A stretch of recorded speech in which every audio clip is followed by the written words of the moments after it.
Hello and a warm welcome to HW News Network, your one-stop show, truth be told, for some engaging and thought-provoking conversations.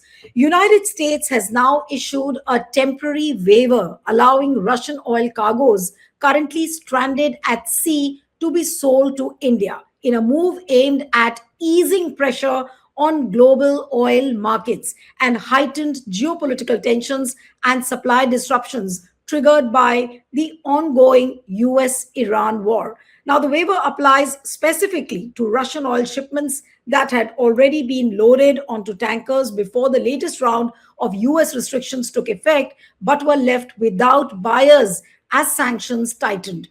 According to the officials, the measure allows these cargoes to be offloaded and sold to India within a limited window, preventing supply disruptions that could further strain global energy markets. But if you look at the reactions coming in from the opposition has been saying, and especially the people from Congress, all the big leaders have tweeted and said that this is like giving doles to India. This is like showering mercy on India. India was never in this kind of a position that it has to take permission when to buy oil and when to buy and when not to buy oil. And in fact, Congress today has tweeted as to how Rahul Gandhi on 11th of February 2026 during the budget session had said that very soon you will see that India will not have the leeway or the power to decide when to buy oil and whom to buy oil from. And that has become so prophetic. But this is one news coming in. But on the other hand, there is another story which is playing out at New Delhi's Raisina dialogue.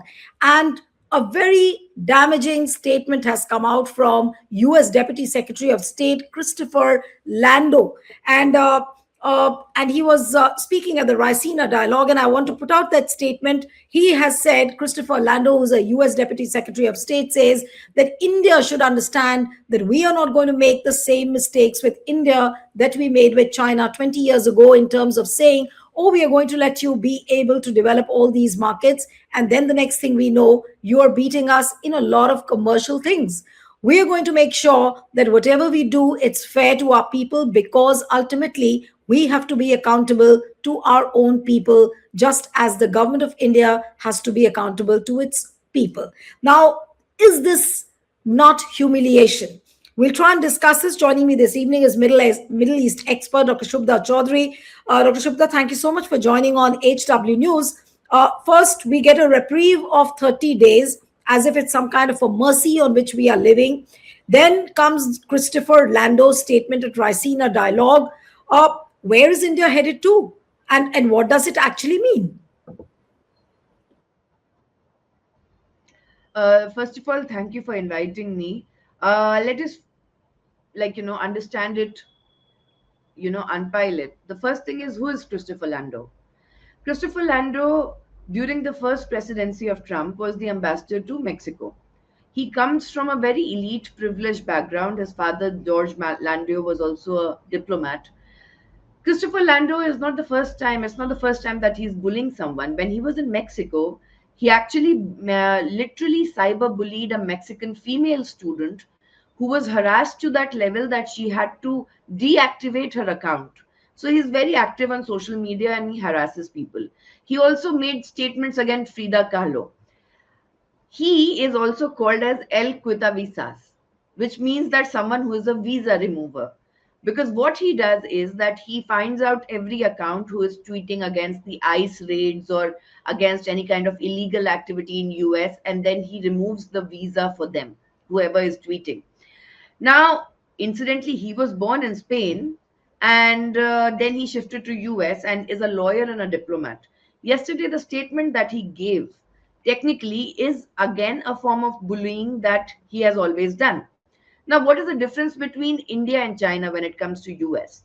So we have to understand that Pentagon's most important missile defense systems are built with equipments from China. Most important. This is Pentagon's data in itself. Now, there is supply chain of America's most critical weapons like Patriot missiles, B-2 bombers, nuclear platforms, long-range strike missiles, Every component actually comes from China, especially the semiconductors. And Chinese companies have a strong hegemony. Dozens of them, they feed directly into the working of the THAAD missiles and American weapons. More than 40% of semiconductors in US weapon systems comes from China. From 2014 to 2022, America's dependence on Chinese electronics was more than 600%. So Landau should also mention that why US is not the superpower that can give leeway, and if they're giving leeway to China, what is the reality of it? No, but Second, how would you see yesterday, two Landau's more statement? important. Dr. Shubda, how would, given the fact that he's come to New Delhi, he's sitting in a function like Rasina Dialogue, where he makes this kind of a statement, is it not condescending for India to hear something like this? It is very condescending for India, and somehow we have developed the thick skin regarding every kind of condescending remark that either comes from White House or from people who come to Indian soil. For example, Modi always says that like Trump always says that he has something on Modi that will end his political career. Then there was this entire investigation or the facade of it of Hardeep Singh Puri's connection with the Epstein file. I don't know if there has been any investigation of Anil Ambani. Then comes the entire 125% tariff on the solar firms because of Adani. There's again no, systematic evidence or any kind of response from our side. Trump can openly go and say that, there were 5 Rafale jets shot, 10, 50, 100. We do not make a statement. We do not make a statement after the Red Fort blast. We do not make a statement when, Ayatollah Khamenei, who is the leader, he's a state leader. He was a state leader of Iran, he's killed. We are not making any statement. We are having conversations with the Gulf countries. And that conversation is only about the Indian diaspora. We are going to Israel when the genocide is going on, and everyone knew that, Israel is going to attack Iran. And there we get Prime Minister Modi gets a Knesset medal, which is complete facade because Israel gives the highest presidential honor medal to those who come, like Barack Obama or Angela Merkel or Henry Kissinger. So we are not speaking anything. I think in the fight between two global world orders, on one side you have um, US, Western Europe, remove Spain from it because it has fine, and Israel. And on the other hand, you have Russia, China, North Korea, and Iran. Somehow, I think we have tilted towards the American Israeli angle because of the Epstein files, because of whatever compromise situation we are in. That is why we are not able to, and this is the time of the BRICS presidency, where we are not able to even be the moral voice of the global south. So that is something which is completely egregious, that how can someone come to Indian soil and berate us in an international policy dialogue, which means that they know that we cannot fight back. And Absolutely. many of the experts say that, in this global world order, we have picked the side of, or it's safer for us to pick the side of Iran, Israel, or US or Western Europe, because we can't trust Iran, we can't trust China, we can't trust Russia. They somehow help Jaish-e-Mohammed or Lashkar-e-Toiba. So I want to ask those people that when it comes to Operation Sindoor or any kind of, conflict between India and Pakistan, who are these US and Israeli allegiance going to choose? When different kinds of ambassadors went to different countries after Operation Sindoor, we were openly said that, you did not support us in Ukraine, why will we support you in Pakistan? That was the entire analogy that was given. So it is very easy and very diplomatic to say that India is following a multi-vector and dehyphenated policy paradigm. I don't know what that means. I really don't know what that means when we have to But this wait for is nothing 36 hours. but this is nothing but pure humiliation. You come to the Indian soil, you berate, you condescend, you humiliate, and you go back. And they've also said that we won't make the same mistakes as we did with China. So it is completely berating. And also think about, the entire Isn't- fees for Yeah, H1B sorry to visa. interrupt you. Sorry to interrupt you, but when Christopher Landau makes a statement like this, does it not mean that it is trying to show India its position? Who has not made a statement in the Trump House cabinet against India? be it Peter Navarro, Howard Lutnick, he made a statement, and then immediately when the Prime Minister goes to Israel, he is in Delhi meeting with Piyush Goyal. Why he suddenly comes on this wedding and stops in Delhi for a working lunch with Sergio Gore and Piyush Goyal, we don't know. So there's a lot of variables that we don't know. So it is complete humiliation, Peter Navarro, Howard Lutnick, even Trump, even those who are closer to, Trump's cabinet, everyone, any day they'll get up and they'll say something, hurtful against India. They don't care about, there are so many Indians in US. They don't care about the 1 lakh visa fees that they have put. They don't care about, what kind of safety do Indians have in US. And the same goes for Israel, by the way. Are Indians safe in Israel? No. On 25th of December 2024, Brigadier Amitabh Jha, he was the deputy force commander of UNDOF.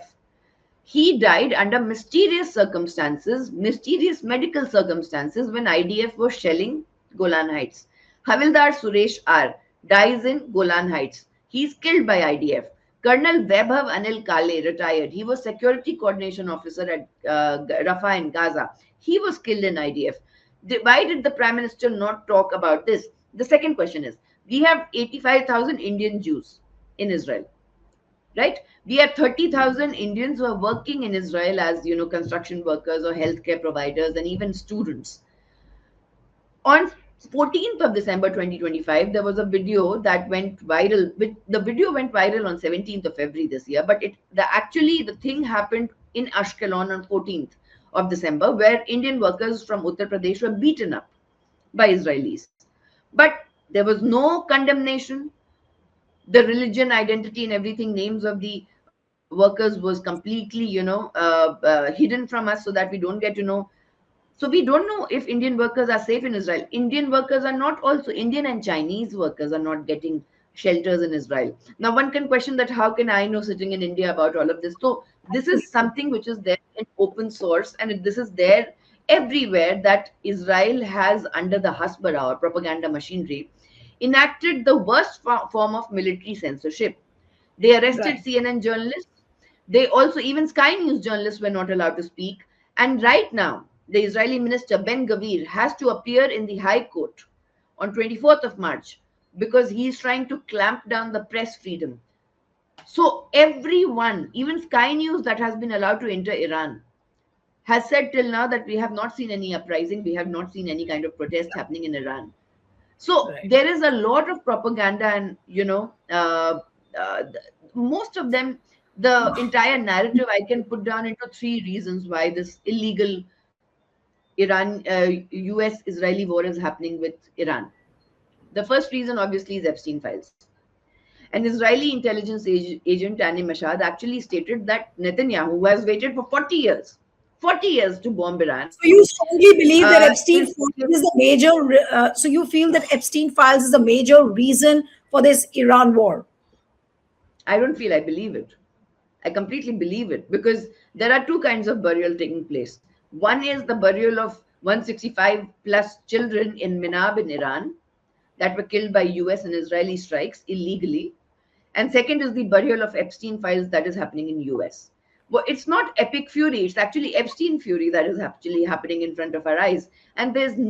no evidence, no accountability, no transparency, that by even the American soldiers. Yesterday, a US retired Marine officer was actually thrown away from the Senate hearing because he was questioning and saying that Americans don't want to fight for Israel. And the senator who threw him away is getting money from the IPEC Jewish lobby.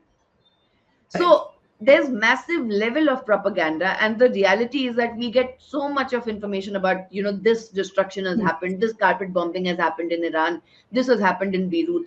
Tell me when Israel has ever left Lebanon. Right. Israel has never left Lebanon.